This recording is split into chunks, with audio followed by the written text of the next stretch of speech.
What's up, friends and internet strangers? People just perusing the internet looking for answers and questions to try to go and fulfill their creative needs. Hopefully you and I can hang out some more and we can become friends, at least parasocially.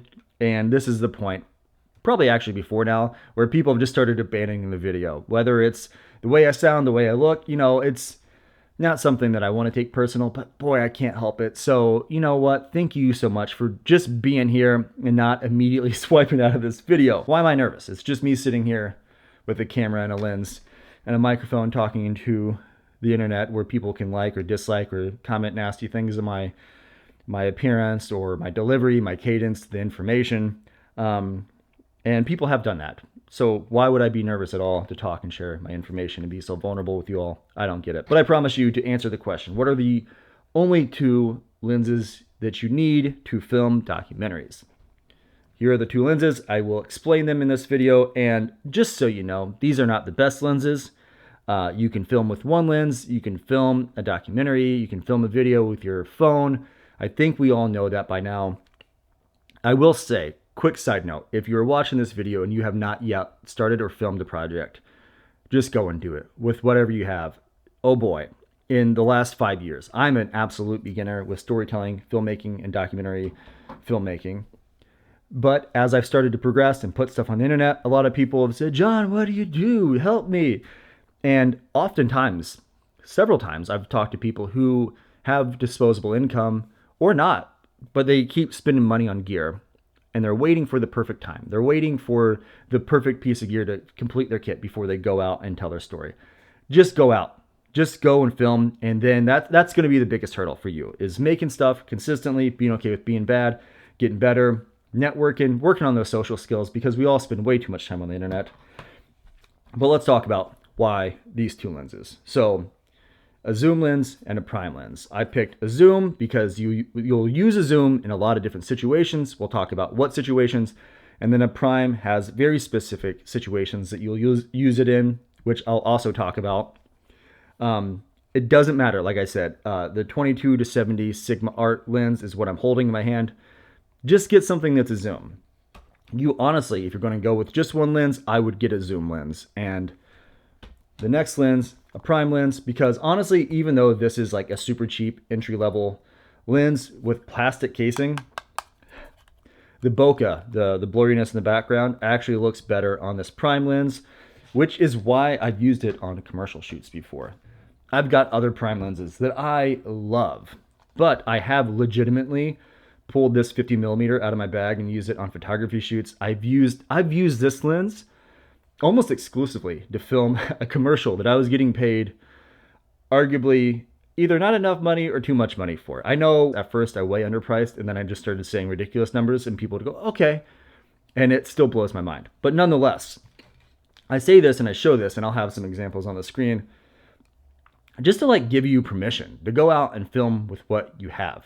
I've got different prime lenses now that I use. I've got this 58mm Helios Russian, actually says on the side, made in the USSR. Love this lens, use it all the time. I've been actually using it for a little project I'm doing where I take a photo every day for 30 days. I think, actually I know for sure, that was the only lens. This is the only lens I took with me this summer when I went to Europe. I'll make a video about that soon, probably. But what are the different situations that you'll use a zoom lens and that you'll use a prime lens? The different scenarios that you will use a zoom lens and it will not make sense to have a prime.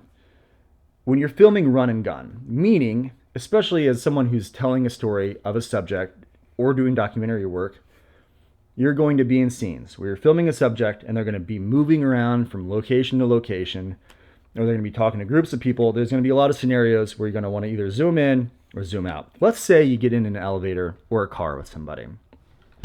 And then this is what the lens is doing, because you've got a prime lens on. And this is the shot.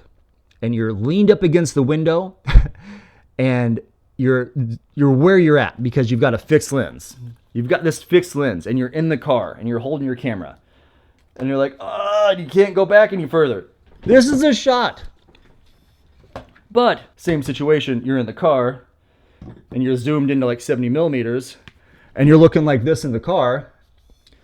If you zoom out, to 22mm. So if you're going to get just one lens, I'd recommend getting a zoom lens and throwing that thing on your camera, following someone around, telling a compelling story, adding some music, showing it to people, making the world a better place. Now on to the prime. Why would you want a prime? Like I said, super cheap. Honestly, it's a pretty terrible lens. The autofocus is bad AF. Get it? Autofocus AF. It's a pun. The autofocus on this is terrible. You'll get blooming constantly. It'll be hard to nail focus. But get a quality prime lens, and honestly, even something where you just know you've got bad autofocus, you can just deal with that. But I use prime lenses when I'm filming like documentaries or telling these like sober people stories.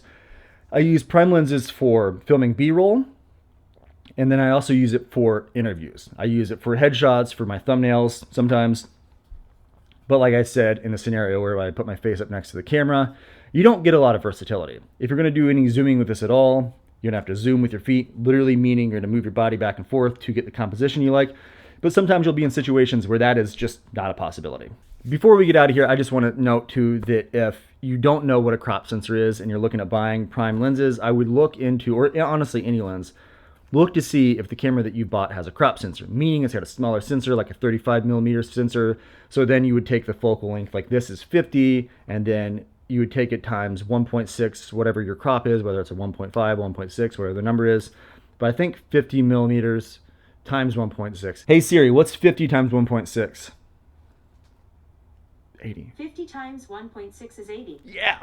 Yeah, so this 50 millimeter lens would actually be 80 millimeters for the focal length. Something to consider when you're buying your lenses and you're learning about your camera, if you've already bought one and it's a crop sensor, or if you're looking at a camera and it's a crop sensor and you've got some lenses in mind. I hope this was helpful. I want this to be quick. This information, I could talk about it all day. It's actually pretty complicated if you want it to be, but it's also pretty simple. It's like buy a zoom, buy a prime, and that way if you have two cameras, you can do interviews with the two cameras. If you have some time to do some B-roll, you can throw a prime lens on and really get your composition nailed, get a nice looking like shallow depth of field if that's like the artistic choice that you're deciding to make. But just go out there, make stuff.